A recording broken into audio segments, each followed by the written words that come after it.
ಕೆಆರ್ನಗರ ಮಹಿಳೆ ಕಿಡ್ನಾಪ್ ಪ್ರಕರಣ ಸಂಬಂಧಪಟ್ಟಂತೆ ರೇವಣ್ಣ ಜಾಮೀನು ಅರ್ಜಿ ವಿಚಾರಣೆ ಮುಂದೂಡಲಾಗಿದೆ.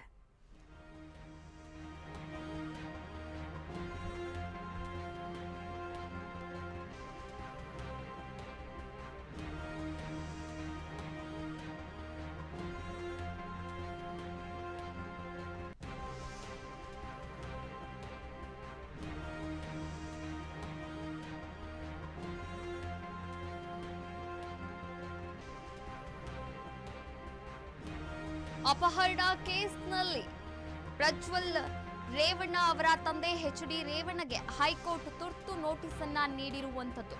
ಕೆಆರ್ನಗರ ಮಹಿಳೆ ಕಿಡ್ನಾಪ್ ಪ್ರಕರಣಕ್ಕೆ ಸಂಬಂಧಪಟ್ಟಂತೆ ರೇವಣ್ಣ ಅವರ ಜಾಮೀನು ಅರ್ಜಿ ವಿಚಾರಣೆ ಮುಂದೂಡಲಾಗಿದೆ. ಎಚ್.ಡಿ. ರೇವಣ್ಣಗೆ ಹೈಕೋರ್ಟ್ ತುರ್ತು ನೋಟಿಸ್ ಅನ್ನ ನೀಡಲಾಗಿದೆ. ಎಮರ್ಜೆನ್ಸಿ ನೋಟಿಸ್ ಅನ್ನ ನೀಡಲಾಗಿರುವಂತದ್ದು. ಈ ಒಂದು ತುರ್ತು ನೋಟಿಸ್ ತಲುಪಿದ ತಕ್ಷಣ ವಿಚಾರಣೆಯನ್ನ ಕೈಗೆತ್ತಿಕೊಳ್ಳಲಿದ್ದಾರೆ. ಅಪಹರಣ ಕೇಸ್ನಲ್ಲಿ ಜಾಮೀನನ್ನ ಪಡೆದಿದ್ದಾರೆ ರೇವಣ್ಣ. ಎಸ್ಐಟಿ ಪರ ವಕೀಲ ರವಿವರ್ಮ ಕುಮಾರ್ ಈ ಒಂದು ವಾದವನ್ನ ಮಂಡಿಸ್ತಾ ಇದ್ರು.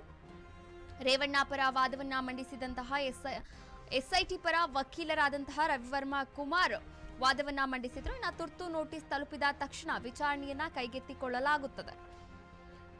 ಇಂದು ಮಾಜಿ ಸಚಿವರಾದಂತಹ ಎಚ್.ಡಿ. ರೇವಣ್ಣ ಅವರ ಕುಟುಂಬದ ಮೂವರಿಗೂ ಕೂಡ ಅಗ್ನಿ ಪರೀಕ್ಷೆ ಎದುರಾಗಿರುವಂತದ್ದು. ಇಡೀ ಕರ್ನಾಟಕವೇ ಒಂದು ರೀತಿ ಬೆಚ್ಚಿ ಬಿದ್ದಿರುವಂತಹ ಘಟನೆ ಅಂತಾನೆ ಹೇಳ್ಬೋದು. ಅಶ್ಲೀಲ ವಿಡಿಯೋ ಹಾಗೂ ಲೈಂಗಿಕ ದೌರ್ಜನ್ಯ ಅಪಹರಣ ಪ್ರಕರಣದಲ್ಲಿ ಈ ಕುಟುಂಬದ ಮೂವರು ಸದಸ್ಯರನ್ನ ಕೂಡ ಕೋರ್ಟ್ ತನಿಖೆಗೆ ಒಳಪಡಿಸಲಾಗಿರುವಂತದ್ದು. ಇಂದು ಜಾಮೀನು ಸಿಗುತ್ತೋ ಅಥವಾ ಜೈಲೋ ಅನ್ನೋದು ಕೂಡ ನಿರ್ಧಾರವಾಗಲಿದೆ. ಜೊತೆಗೆ ಭವಾನಿ ರೇವಣ್ಣ ಅವರ ಜಾಮೀನು ಅರ್ಜಿಯೂ ಕೂಡ ಇಂದೇ ವಿಚಾರಣೆ ಬರಲಿದೆ.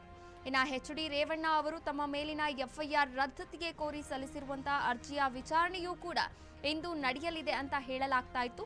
ಆದ್ರೆ ತುರ್ತು ನೋಟಿಸ್ ಅನ್ನ ನೀಡಲಾಗಿದೆ. ತುರ್ತು ನೋಟಿಸ್ ತಲುಪಿದ ತಕ್ಷಣ ವಿಚಾರಣೆಯನ್ನ ಕೈಗೆತ್ತಿಕೊಳ್ಳಲಾಗುತ್ತೆ. ಸದ್ಯ ರೇವಣ್ಣ ಜಾಮೀನು ಅರ್ಜಿ ವಿಚಾರಣೆಯನ್ನ ಮುಂದೂಡಲಾಗಿದೆ. ಆದ್ರೆ ಭವಾನಿ ರೇವಣ್ಣನವರ ಒಂದು ನಿರೀಕ್ಷಣಾ ಜಾಮೀನು ಅರ್ಜಿ ವಿಚಾರಣೆ ಇಂದು ಮಧ್ಯಾಹ್ನ 2:45 ನಡೆಯಲಿದೆ.